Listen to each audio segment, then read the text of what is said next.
Welcome to We're Not Wizards. We are the best, but not wizards. Enjoy the show!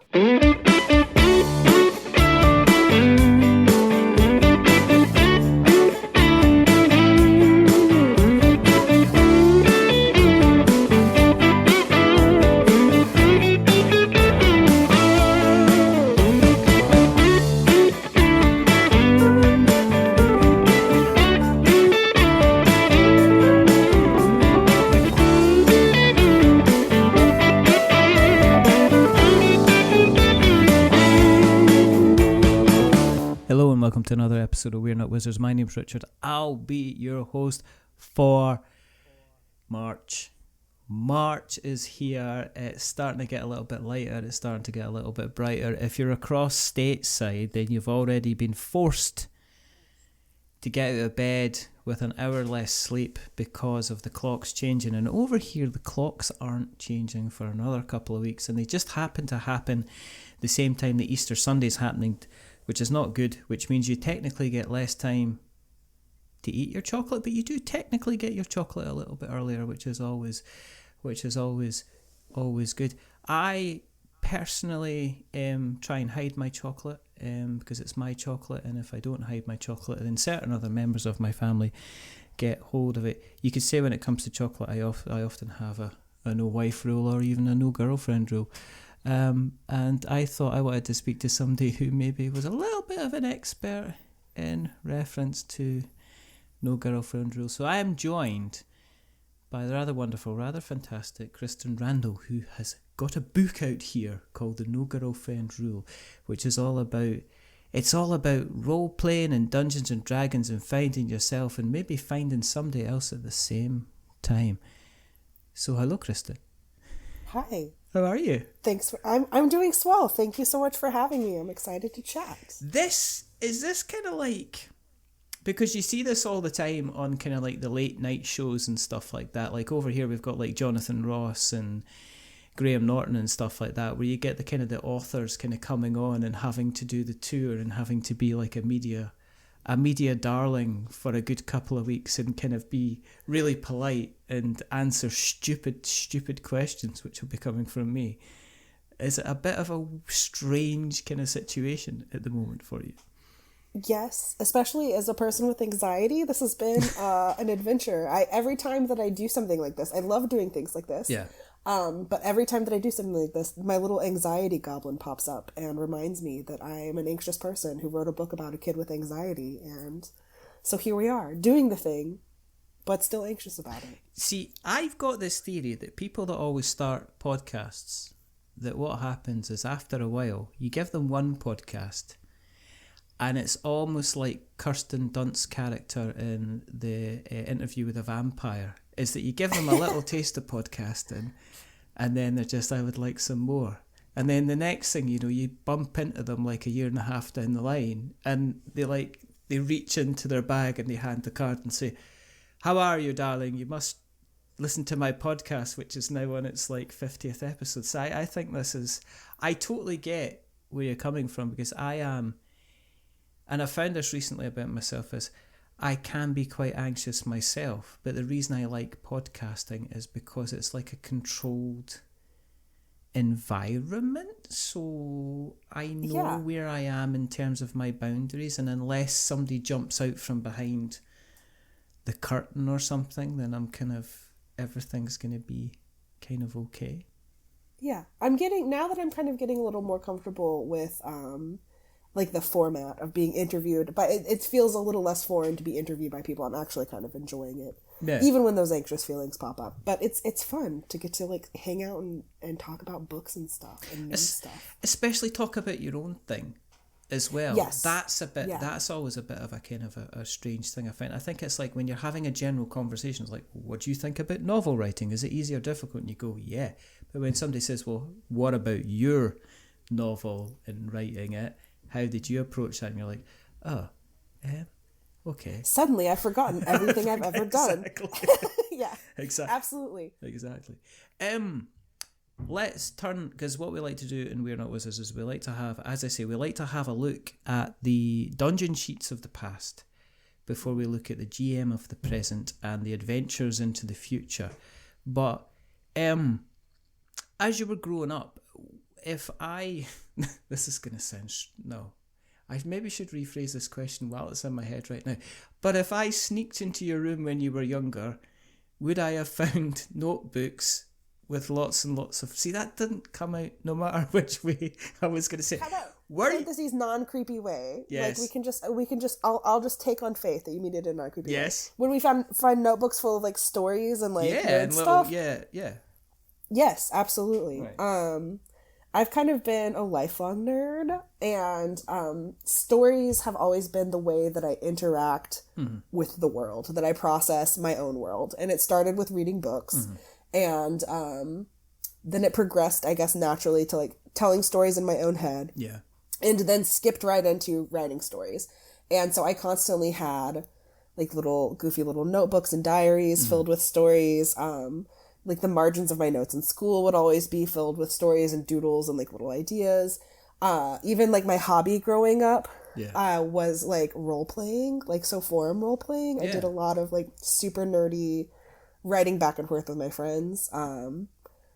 As soon as I realized that I could write stories like the ones that I was reading, it was all over.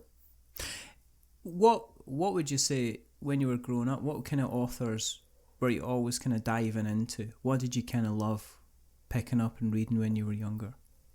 The first series that I remember reading, brief caveat, I have dyslexia. Right. Which is like a learning disability that makes it hard for you to learn how to read. So I actually reading growing up was really challenging for me, but I absolutely loved stories. And when I finally got comfortable with reading like on my own, I was in about like 3rd, 4th grade. And the first series I remember reading and really loving, I'm probably going to say wrong because I'm dyslexic and I never hear it said out loud, are the Pure Dane Chronicles by Lloyd Alexander. Right. Like the Book of Three, The Black Cauldron. I loved that like fantasy world. I loved that there was like a princess who was part of the adventuring party for them. I was also really obsessed with like Catherine Called Birdie and The Midwife's Apprentice. Like all of these books that I ended up picking up at my school's book fair became like my ride or die books. And they were all kind of fantasy, like medieval Renaissance festival vibes, with girl characters kind of front and center. Yeah. I was... Pratchett always hit me at a good age because I was only probably about... I was probably about 16, 17 when the first Terry Pratchett book kind of came out. Mm-hmm. Before then, it was jumping about a whole kind of different thing. It was really weird because I was more of a comic person than ever a book person, and it took a while for books, the kind of books that I was looking to read, to kind of align. But also, you didn't have the big chain of bookstores as well. Mm-hmm. So we had a, like, where I came from, we had like one big huge bookstore, which was called McPherson's, but there wasn't like chains of them. It's not like nowadays where you've got like Barnes and Noble kind of everywhere or Waterstones and everywhere. I was going to say Waterstones, yeah. Very, very kind of selective where the kind of the books were. So I do remember doing an awful lot of reading with the Final Fantasy books, like your Steve Jackson, Ian Livingstone kind of books. And I remember at the time, people go, well, it's kind of not reading, you're kind of gaming at the same time, but it was kind of like that kind of fantasy kind of element, but you were kind of role-playing at the same time, kind of more kind of like in your head. And then they went to Epic. They started off with the single games, like, you know, I think the Starship Traveller was one. There was a road, like almost like a road game, a road rash type game or something like that, where it was like set in the future, like Mad Max world, and there was all these different things.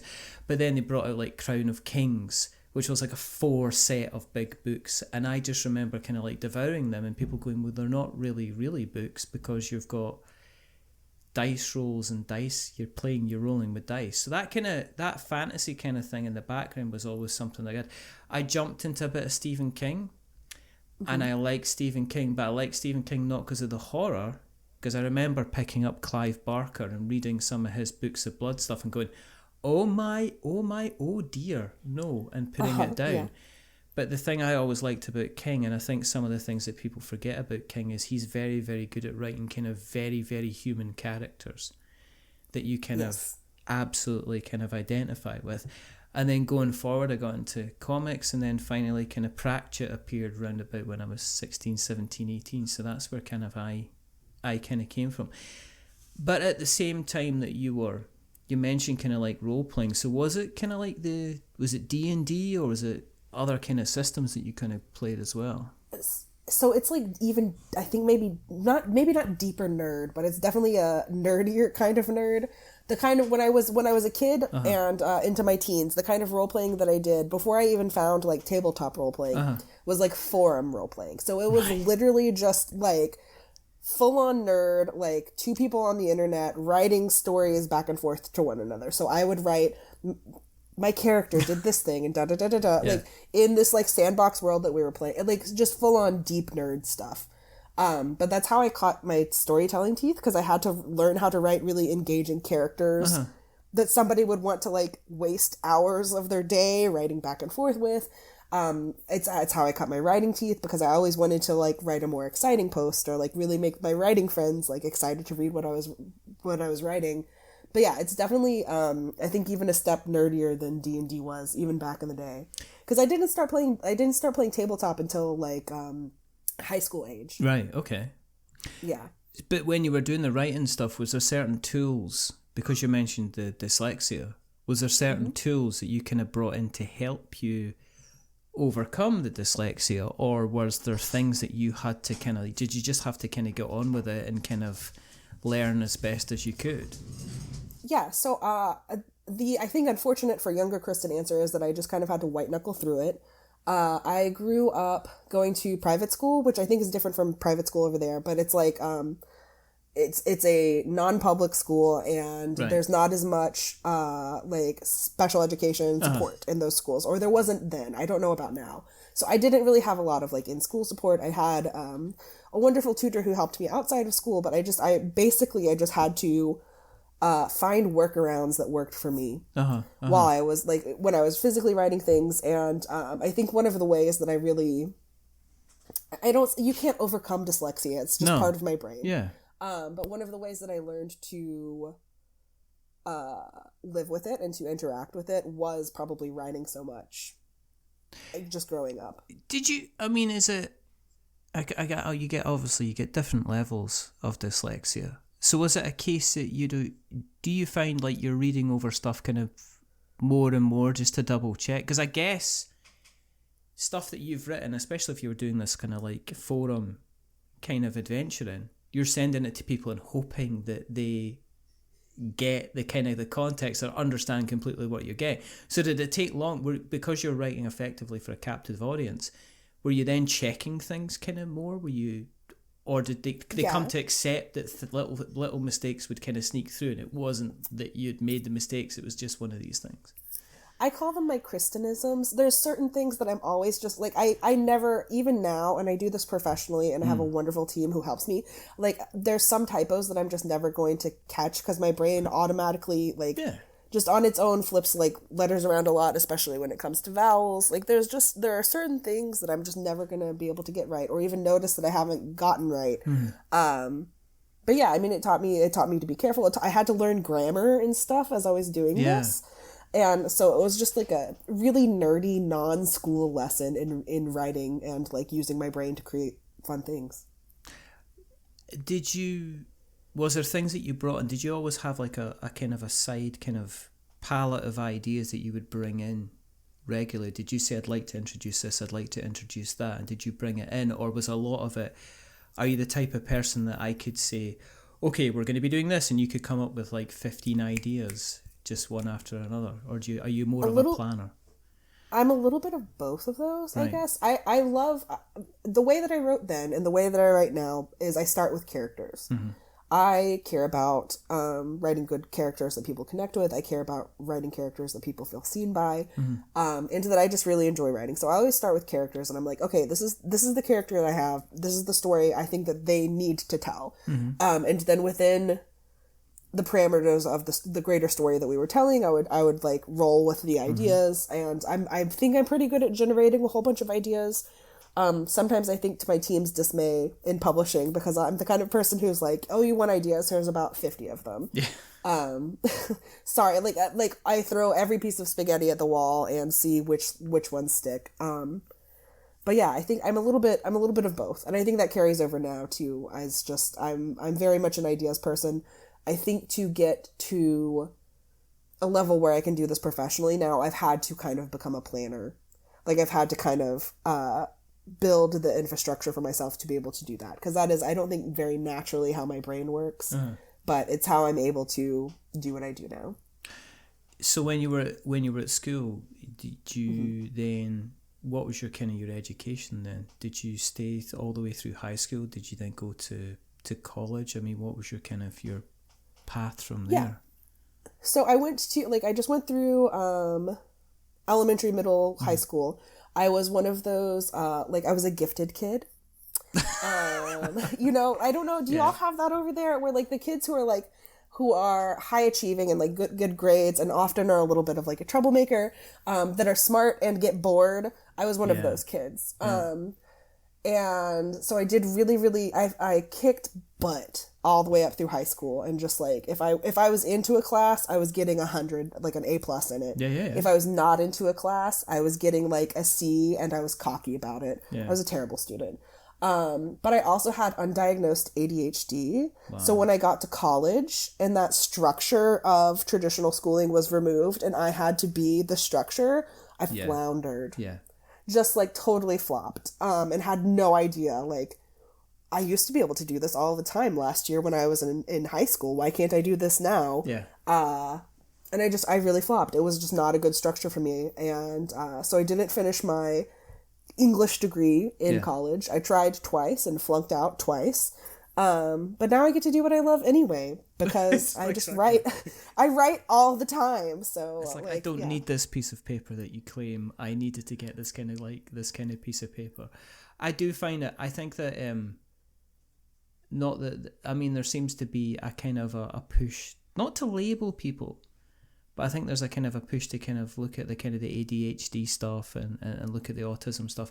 And I know some people that struggle moving from, like, what you would call lower school up to kind of high school. And that's because they're used to being in one class with one teacher, and then when they go to high school, they're flipping between classes as they go to different subjects. And I know kids that really struggle with that. I know kids that if they've got ADHD, they love that because they know exactly that they have to be on Tuesday at 10 a.m. They have to be sitting in English for 40 minutes, and that's their class, and they're kind of sorted it out. And all of a sudden, if for some reason that class gets disrupted or whatever, they get lost. So when they go to university, like you said, it's a case of, well, you now only get a class at 10 o'clock. Your next class isn't until 2 o'clock. And your class after that isn't until 12:30 the next day for 4 hours. And it's like, and then you're also, the thing that got me is that I was the adult who was supposed to be enforcing that for myself. It was over. Yeah. Just could not do that. But absolutely that was the case with me. Yeah.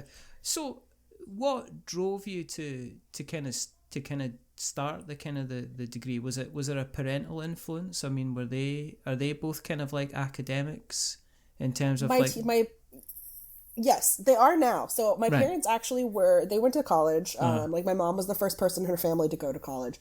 They're both theater majors. Right. So drama runs in the fam. They actually I think drama runs in most families. Well, it's professional in my family. Wow.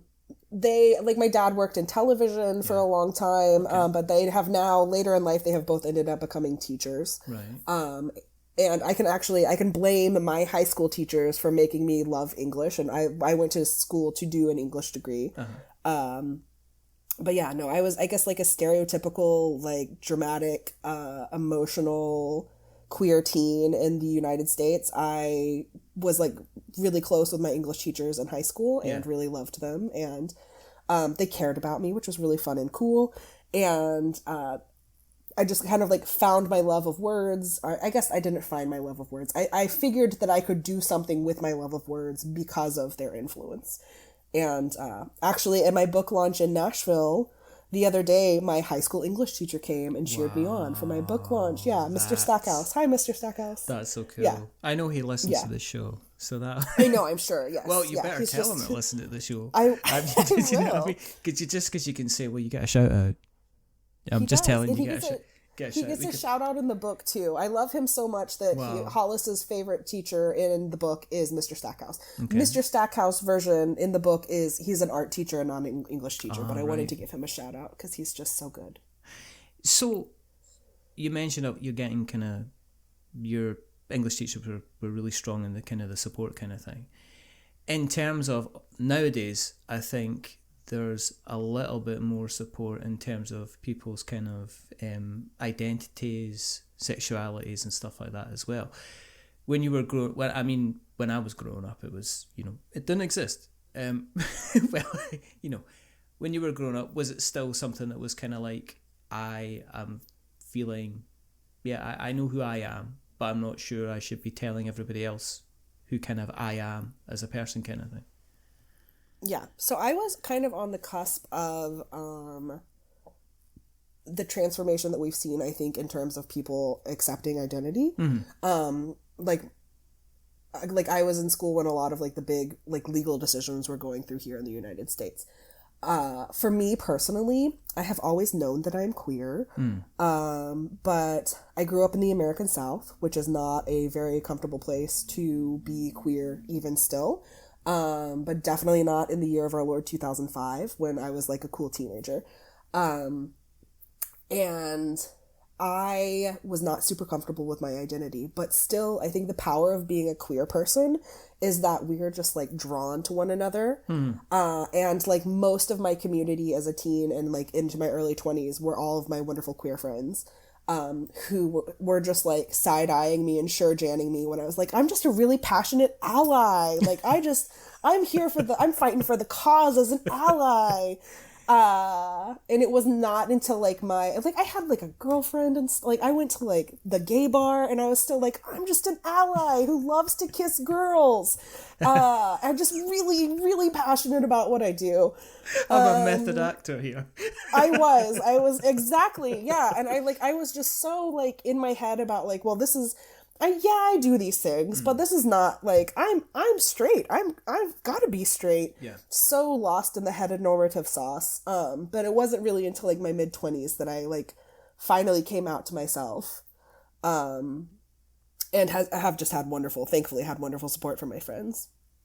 I think that's a big thing, isn't it? I think it's really funny because there's kind of like a big there's obviously the big huge backlashes as people naturally want to be scared and desire some kind of enemy that's, when it's obvious what's causing everything to not be great, and they decide to invent some kind of enemy that's causing it to not be great, and America seems to be kind of hating on everything except the actual things that it probably should kind of hate, which is kind of weird, and I see it kind of going backwards instead of just normalize, because normally what happens is there's usually a big leap and folk go, this is now accepted, and it's like, okay, cool, and then everything kind of stabilizes and normalizes on like I was going to straight line, wrong saying, but you know what I mean, and then there's the next big jump, but it seems to be the case that people are like going, no, we like it back here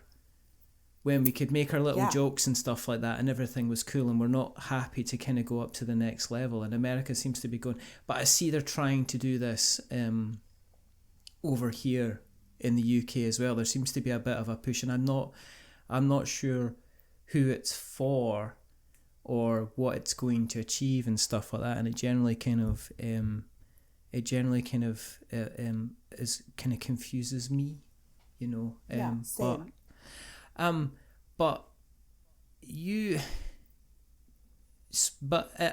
take it you're in a space now where it's kind of like, I am who I am, what I am, where I am, why I am.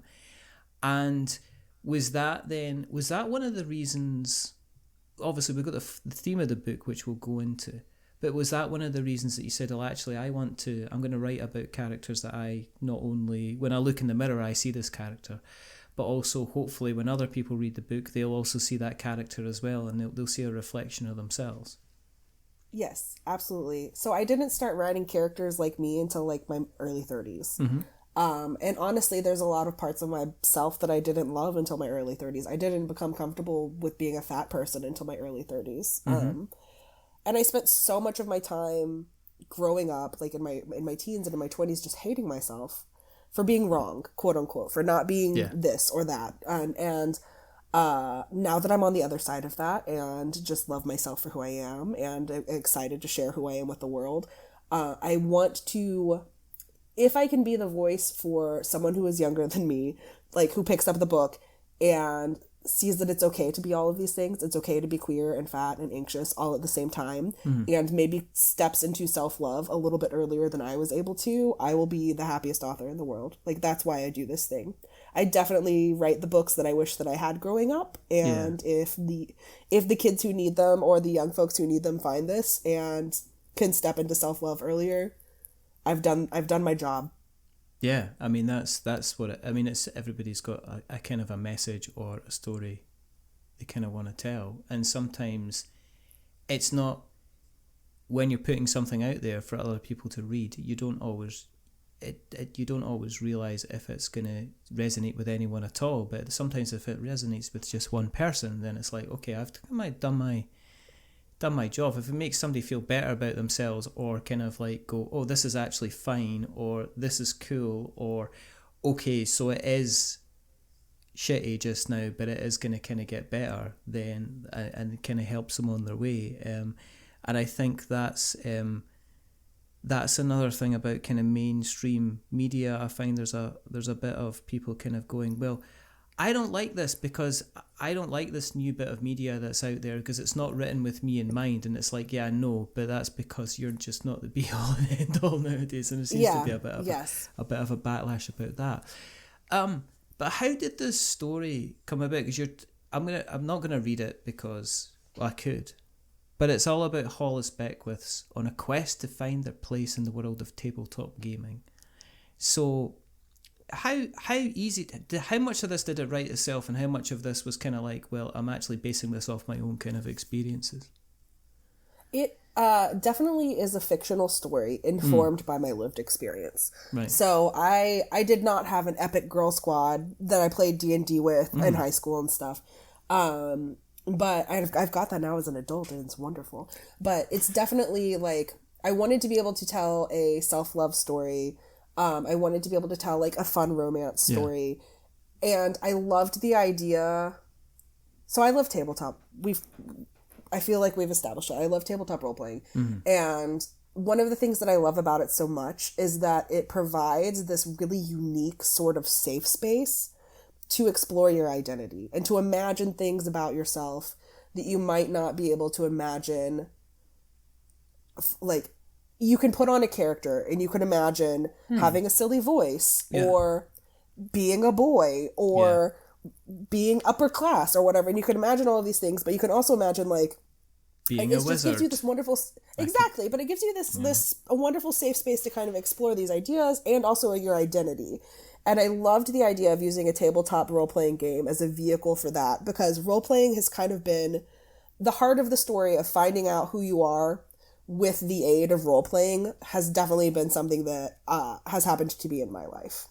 And so I've created this fun little like romance coming-of-age story with that at the heart of it. Did you, I mean, in the book you say that it was difficult to actually go into role-playing groups where there wasn't a lot of girls present or women present. Did you find that? Did you find that there was, if you were kind of going to specific groups, you felt maybe not as welcome as you'd have liked to have been? Absolutely. And I think that something that I have encountered as the book has come up, as bumping into the world now, is that is a very familiar experience to a lot of like women and femme readers of the book. Definitely in my teens when I was role-playing, I was the only girl in my group. But even into my adulthood, the first scene of the book is the worst game of secrets and sorcery ever played. Yeah. And that is directly inspired by a real game of D&D that I played in my own local gaming store back when I was living in Nashville. I was an adult then, and that was not terribly long ago. That was like, gosh, how many years ago now? I guess it was like 10 years ago. I'm old. But, I mean, like, it was in the most recent edition of D&D, so it's not like ages and ages ago. And unfortunately, I think geek spaces and tabletop spaces have not always been the most inclusive. And so it's been a real joy to kind of create a counter narrative to ideas like the no girlfriend rule. Like, well, my girlfriend can't play in my D&D game because it's just for us guys. And tell this wonderful story about a bunch of girls coming together and playing this really epic, wonderful story and finding like joy and like community within the game as a bunch of girls. Did it write itself then? Once you had the kind of the idea together, was it a fun book to write? Because I know some people that when they're writing stuff, it's like, how you getting on? It's like, I managed 3 lines today in my life. My life sucks. I hate it all. But I need to keep going with it because I got the advance for the book, and if I don't finish it, then I'm in a lot of trouble. Yeah. But was it a kind of a like, and I remember this and I remember that? So was it almost a bit cathartic to kind of write it, to get it kind of out there and down? Yeah, I mean, there was not a single day when I was doing my first draft of this book that I didn't have a great time. I don't know if it's so much wrote itself as that it just brought me so much joy to write it that I was happy to get it. I mean, like, I drafted it in a month and a half for the first draft that I ever did of it. Yeah, and it was a big baby back then, too. It has been cut down significantly to under 100,000 words. Yeah. But my first draft of this book was like 120,000 words, which is just stupid long. And it really did just kind of like come out of me. Because I've been wanting to tell a story like this for a long time, but I wasn't brave enough. Because there's definitely, while the story is fun and joyful, some of the emotional beats were really hard to get out. Like having to really examine some of Hollis's story, and especially some of the experiences we share, like being a fat person, being an anxious person. Some of that was very challenging to put on the page. But overall, yeah, it was just, I had the best time writing this book. Was there parts when you were reflecting on yourself that you were kind of like, you had to stop for a second and it kind of brought back memories and stuff that maybe weren't the most pleasant memories to have as well? Yeah, I mean, I think the way that I write is I create fictional stories based on experiences that I've had, or not even based on, inspired by it. I stitch little things together. Yeah. So definitely when I was going through, there's a couple of emotional beats that are spoilers that I can't say for folks that haven't read the book yet. Okay. That were so hard to write. That I had to like go, so like the way that I deal with things, the way that I noodle things out when I get really stuck is I go on these like big long walks. Yeah. So there's one really hard scene towards the end of the book that I had to go on many, many big long walks about to get out. Like I just walking through the neighborhood, listening to like the playlist that I had for this book and like crying in public. Definitely there were several of those. But yeah, no, like of course, the way that I write characters, I write people, and so of course it's emotional work to get the hard bits out. Because one of the things, it's interesting you said you cut it back. Because I mean, I write a lot. I write reviews. I like to think I write. I write, but it's also I think it's almost like board game design. It's like when it's your own product, when it's your own baby. You put everything on the table and you're mixing broccoli with sweet corn and carrots and mushrooms, and you've got a side bit of bacon, and you've got some toast, and then you've got some scones, and then you've got a gravy boat, and then you've got like a half pint of juice, and somebody has to come along and say, this all looks great, but the garlic mayonnaise and the ranch sauce on the side and the pizza, we can deal without one of those. Is maybe just a little bit kind of too much. So, in terms of the editing, well, okay, let's talk. In terms of the writing process, do you generally just write everything kind of down and then strip it back, or do you kind of edit as you kind of go in terms of kind of stripping things out? I have to get everything out at once. Right. Maybe it's anxiety, maybe it's the neurodiversity, but I really struggle with, if I allow myself to edit as I go, I convince myself very quickly that everything I'm writing is garbage and I hate it. Right, and I'll okay. stop. So I like to get everything out in one go, and then take stuff out after. Just so that I have stuff to take out. You know what I mean? Because if I don't get it all out, I won't have anything to edit at the end of the day. So I, much like I am in life, I throw every piece of spaghetti at the wall and see what sticks. Are you then using, again, going back to the dyslexia, then are you using additional tools to help you with your write? I mean, sometimes depending on how I'm feeling, I might open up Notepad, open up Google, and then just start talking away just to get kind of like a general structure and bullet points, and then go back and edit it. Do you ever use anything like that, or are you just typing away from the beginning and just... So, the way it's a little... Yes, to both. Again, I keep saying that, I feel like, but I write stuff in phases. So I have like a big kind of brain dump phase before I start doing the actual like chapter 1 kind of thing. And ideally for like a month, I spend a whole month of just putting down every idea that I have, whether it's character or plot or setting or like literally whatever, into a big dump doc. And that is very much like, I'll be taking the bus to work and I have to like pull out my phone and like be the weird person on the bus giving myself a voice note to listen to later.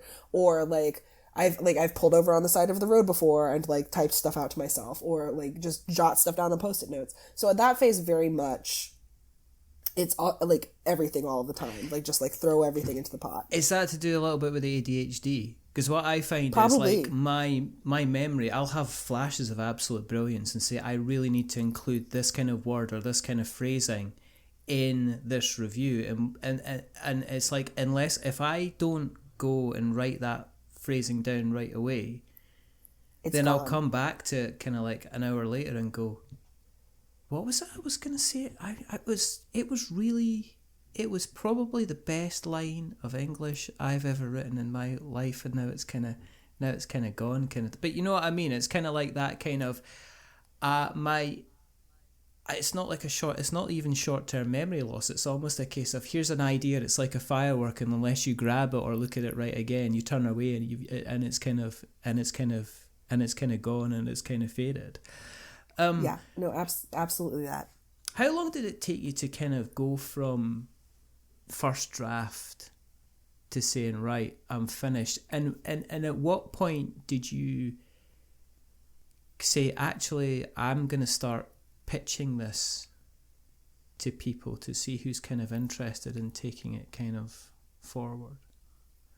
So my experience is a little bit atypical. So I wrote it, and then I had to learn how to revise, because this is the first book that I've ever actually tried to do anything with. Right. It's really the first book that I ever wrote. I had drafted directly before this an absolutely garbage new adult romance that will never see the light of day. It will do. But it's awful. But this is the first book that I ever was like, okay, I know I need to revise this. Yeah. So I had to learn what revision is and like how to do it and what is the right way, and then learn that there is no right way. So I did all of that, and then I applied for a mentorship program, which is like a cool. They're fading now, which makes me sad. But for a while, there was kind of a boom on the internet of author mentorship programs. So I had polished up the manuscript as best as I could on my own, threw my name to the hat for this mentorship through Right Team Mentorship Program, and got matched up with a wonderful author named Johnny Garzavia. They're amazing. You should read everything that they ever write. And then we kind of did like a training version of what querying looks like. So we worked, or like what having an agent looks like. So they worked with me to do a revision on the book. They worked with me to get my query letter in shape. And we did all of that. And then I started querying. I queried for about 7 months. When you mean I hooked up with querying, what do you mean by querying? Is that approaching okay. publishing? Yes, sorry, I forget. Not everybody knows this like ridiculously specific jargon that I have to know as an author. That's why I'm querying, asking. Yeah. Yes, thank you. Yeah, querying is the process of sending your manuscript to agents. Right. So after you've gotten your manuscript in the best state that you can, you write this very specialized kind of letter that pitches your books to agents. And then you send them out into the world. And some people will like get requests from agents. Some people just cold query agents. I did a little bit of both. I did some like pitch contests on Twitter back when it was still Twitter and like did good stuff. Yeah. And I actually connected with my agent that I ended up signing with, Becca Langton at Darley Anderson Children's, on Twitter through a Twitter pitch event, which is not the common experience at all. Yeah. So, like, she requested my book. She read it overnight. She, like, offered the next day. And it kicked off this flurry of, like, it felt very, like, super nerdy spy novel vibes. Because I was, like, on the fly, I was notifying everybody who had the book, like, oh, I've got an offer of representation. And, like, emailing back and forth and, like, getting all of these requests and stuff. Very cool moment. I ended up getting 2 other offers of representation, but I signed with Becca because she's amazing. And then we got to revise again. And so I revised it with Becca the same way that I had with Johnny. And then we sent it out on submission, which is the fancy publishing term for your agent sending the book to editors at publishing houses. And then we got an offer, which is wonderful. And I think all told, between the time that I started drafting the book in April of 2020, and I got my book deal in July of 2022. Wow. So like a year and a half-ish, right? Is the math mathing? Is that not pretty quick? That's like 2, yeah, it is really, really quick. The longest part for me was being in the querying trenches. Querying is so hard and it's only getting more difficult. So mad love out there to my author pals in the query trenches. But yeah, it has been kind of like this unexpected, like, I feel like a unicorn sometimes. Because there are people who spend like years and years and years and years doing this. There are, of course, people who like do the whole process in a couple of months. But like at every phase of this for me, it has just kind of, I have been very lucky to connect with the people that I need to connect with. Was it luck or was it fate? Because a little bit of both. Because I see people talking about, I even say, oh, I'm lucky because I get to speak to certain people. Mm-hmm. But then it's like, well, you don't realize all the conversations that I have where I haven't spoken to people or something's gone wrong or it's kind of mucked up or something like that as well. And I find that, was there a sense of validation from your side when getting signed with a literary agent, first of all, try and say that 3 times fast, and then actually getting the publishing deal? Was it like almost like a Star Wars Return of the Jedi Admiral Akbar sitting back when the Death Star kind of blew up, kind of going, that'll do. That was good. So like, yes, absolutely. This is honestly, like, I've always known that I wanted to be an author, but I never even had the audacity to think that I could maybe do this until I started doing it. So yes, like, it's absolutely a validation of like dream come true kind of moment. Yeah. It is also so strange. Like, as you're growing up, people are like, follow your dreams, chase your dreams. And then when they start coming true, there's kind of this moment of like, okay, now what? Like, I've worked and worked and worked towards this goal. And then like, okay, like now check. Yeah. Like, what comes after the check mark? But luckily in publishing, it's just a wonderful, like a whole campaign of following the next check mark that you need to make. So yeah, you just keep going and you celebrate the victories when you get them, and then you write the next book. And are they asking about the next book, or have you already planned the kind of the next book? Because one of the things I noticed for a while, and I think it was born out of It was born out of the Harry Potter series and Eragon, and I mean, anyone like that is all of a sudden people were looking for, yeah, we don't just want one book from you, we want a kind of entire series of books from you. So when you sat down and then when it got published, were they kind of saying, so what have you got next? What other irons have you got sitting in the fire? Where's your second, third, fifth, 19th Yes. manuscript kind of thing? Yeah. So, yes, when I got my book deal, it was for a 2-book deal. Yeah. So I already have another book under contract with my publisher in the US and my publisher in the UK, which is really, really great. Yeah. Yes. We have kind of, in publishing in general, I think we're kind of moving away from the, like, we want a bazillion book series. Yeah. And especially, I write YA contemporary, so, like, standalones are kind of, like, the thing. So the next book that I have is not in the same, it's not a continuation of Hollis's story. It is in sort of the same version of Covington where Hollis lives, if that makes sense. Yeah, So it's like, absolutely. No, I mean, as I Yeah. say, alluding back to Stephen King, I mean, he talks about Maine and Bangor and Maine and stuff Yes. like that. All, you know, he talks about Derry and on all these different places, and he cross-references characters and something like that. So I think, you know, it's cool to see if you're doing a second book, if it's set in the same world, you're setting that same boundary, and it allows you to kind of go wherever you want with that particular kind of character set if you want, you know. Yeah.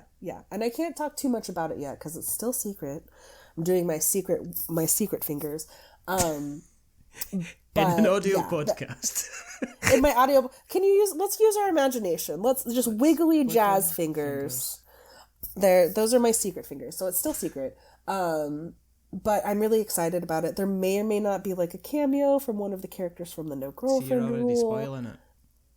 Just to that little bit, yeah. But I'm really excited. It's another queer young adult romance, and this one has on purpose neurodivergent characters. So I'm really excited about it. Is it kind of cool? I mean, are you looking for? And I discovered this recently about was it Reese Witherspoon? What they generally used to do is, like, they would cover kind of books on their podcast, and then they would get the rights for the books, and then they would turn them into kind of films. So are you kind of I would love that. I think that the No Girlfriend Rule would make a great, like, little series on Netflix or Amazon. Don't you? Just like, because each game could be its own little episode. Like, I think it would be really great. Reese, give me a call. I think you've got. She's from like, Nashville. I'm from Nashville. I think yeah. you've got Secrets and Sorcery, kind of like you've got the kind of like the kind of like the standalone kind of adventure kind of thing, because that's a big space. I think it's really strange because Dungeons and Dragons. Well, you know, talking about Dungeons and Dragons anyway, there's a lot of people that love Dungeons and Dragons, but there's an awful lot of people that are always looking for little branches of stuff that's different, stuff that kind of maybe plays the same but also kind of plays different as well, because they want to play their kind of stories. So there is obviously the option, the option to be able to kind of do that. For a while, and I saw this because of my job, is Amazon seemed to be doing the self-publish your book, and I don't know if that is still something that goes on as much, but it doesn't seem to be something that kind of goes on as much. And it's normally for the kind of the get rich quick kind of people. I do not know anything about self-publishing at all. I have had to learn traditional publishing, and I do not know anything about self-publishing. It's kind of, tying it back to the kind of like the tabletop space, there are some people who go through the crowdfunding route where they'll basically source and they'll manufacture the game themselves.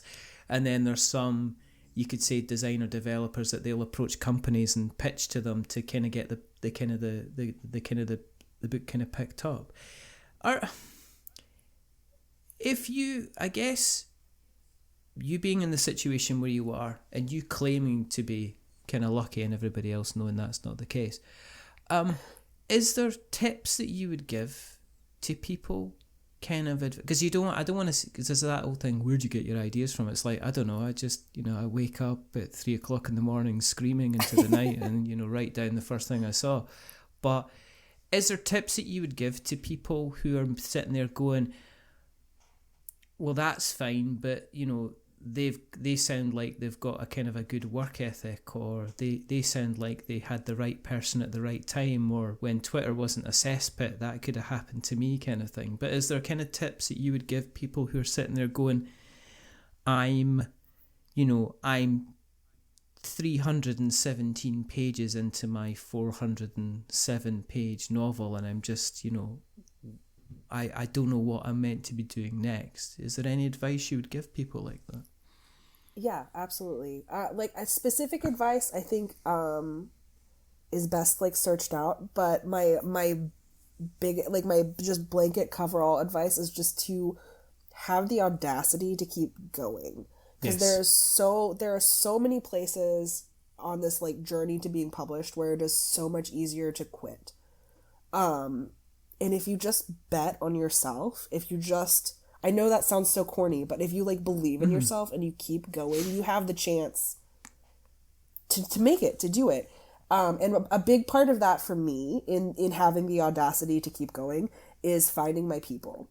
Like, and again, I know that sounds like so dorky, but like reach out, connect with folks, like be brave and like slide into my DMs, like if you have a publishing question, get at me, like the wonderful thing about authors is that like by and large, we're all just kind of faking it till we make it. There are some lucky few who just like come from these like publishing dynasty families. Yeah. But like 85+% of folks are just like figuring it out as we go. But if you just reach out and if you have that moment of vulnerability where you ask for help that you need, I have been lucky to find, and I think that many people will be lucky to find, that authors are so willing to, if you're serious and if you're respectful and cool and like you really want to do the thing, people will reach back down the ladder and help pull you up. I have been incredibly lucky, I know, in my career, that people have been willing to reach back down the ladder and help pull me up. And now it's my turn to get to do that, and I'm really excited to start being able to do that. Is it strange having to do the marketing side of things, as in doing podcasts like this, kind of doing live event streams and stuff like that? When you were writing the book, do you think, oh well, one day I'm going to be appearing on a podcast with a strange Scottish person? That's my goal. Is it on a post-it note somewhere there with a tick box? It's right here. Yeah. No, absolutely. So writing is obviously a very solitary act. It's not just like a group activity where we all sit down and are like, okay, we're going to write a novel now. Yeah. I never anticipated doing this kind of stuff. It's just something that I never thought about. I have been delighted to be able to do it though. I don't think I'm naturally like inclined to do this sort of thing, but it's really fun and cool. And again, it's kind of like I'm learning as I go how to do all of these things. But it's important to me as a like fat queer person to be like visibly fat and queer and like be out there so that other people who are like me are like, oh, if Christen Randall can do this, maybe I can do this. Yeah. So no, I really love this part. I didn't expect to. I didn't even expect to be able to do any of this, but it's so much fun. Good stuff. That's great. The book is out just now.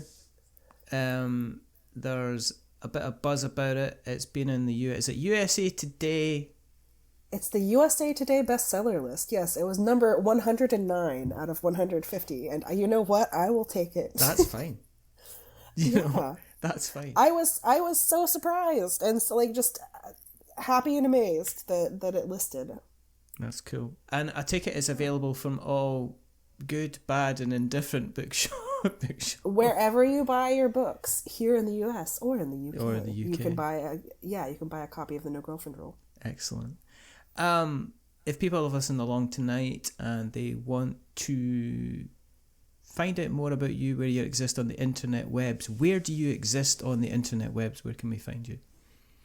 On the internet webs, you can find me at my website, which is bychristenrandall.com, and on most social media, but most actively on what used to be Twitter, Instagram, and TikTok, as long as we still have it, at bycrandall.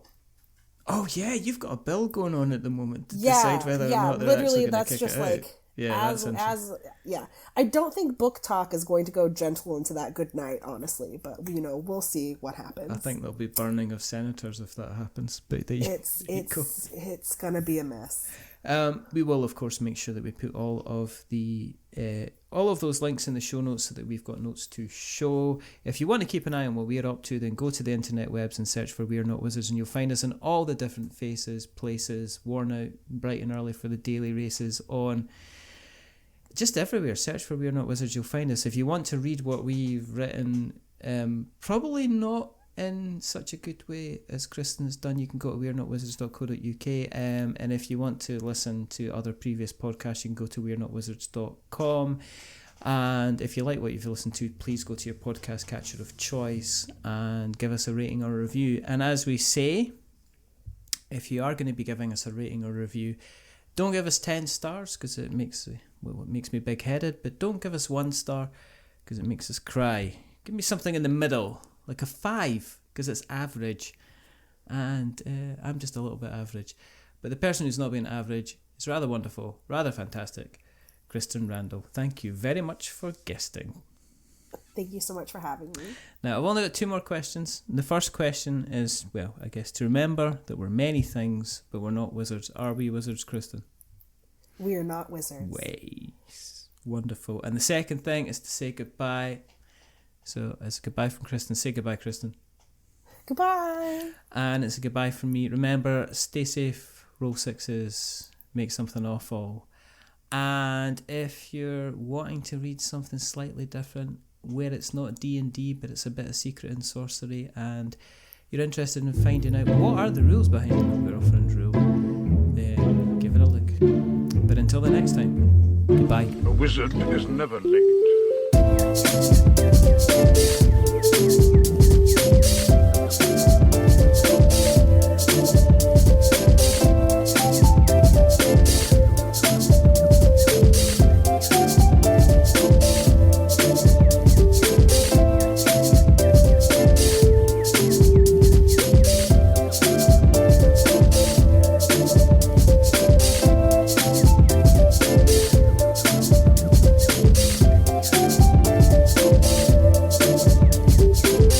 Nor is he early. He arrives precisely when he means to.